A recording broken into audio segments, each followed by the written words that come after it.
তুই যে আমাকে ক্ষমা করে দিয়েছিস আমার খুব ভালো লাগছে। ক্ষমা না করে কি করব বল, যেভাবে সবার কাছে নালিশ করেছি। তার মানে তুই কি বলতে চাইছিস সবার চাপে আমাকে ক্ষমা করেছিস, মন থেকে করিসনি?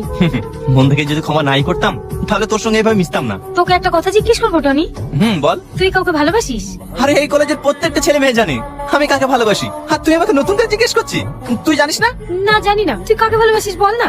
এই যে তুই আন্টিকে ভালোবাসিস? আরে না না, আন্টিকে ভালোবাসতে যাবো কেন, আন্টির মালিককে ভালোবাসি। কেমন দেখতে মেয়েটা? জানি না, ওর সঙ্গে শুধু ফোনে আলাপ হয়েছে, এখনো সামনাসামনি দেখিনি। তার মানে না দেখে প্রেম? আচ্ছা মেয়েটা যদি দেখতে খারাপ হয় তাহলে কি করবি? ও যদি দেখতে কুৎসিত হয় না তো আমি ওকেই ভালোবাসি আর ওকেই বিয়ে করি। কিন্তু জানিস সালমা, এই কয়দিন হলো ও আমার ফোন তুলছে না, ফোন সুইচ অফ বলছে। ওর কিছু হয়নি তো? না না ওর কিচ্ছু হয়নি, ও একদম সুস্থ আছে। তাই যেন হয়। এই কিন্তু তুই কি তো জানলে?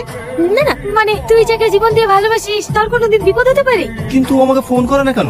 ও নিয়ে তুই টেনশন করিস না, তুই দেখবি কয়েকদিনের মধ্যেই তোর গার্লফ্রেন্ড তোকে সারপ্রাইজ দেবে। আমি ওই আশাতে বসে আছি, জানি না সে আমাকে কবে সারপ্রাইজ দেবে।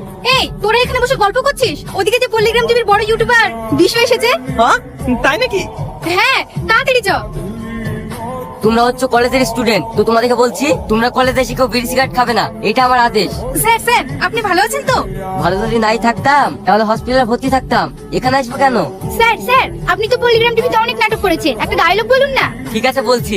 কি ব্যাপার রে, কালকে দাঁড়িয়ে থেকে থেকে শ্বাস পাইনি, আর কেউ কি ভাবির হাতে চা খেতে পাবো না নাকি? আজকে বিশুকে পেয়ে না আমাদের দারুণ আনন্দ হলো। কি রে তোর আনন্দ হয়নি? হয়েছে, কিন্তু কালকে আমার সব থেকে বেশি আনন্দের দিন। কেন রে?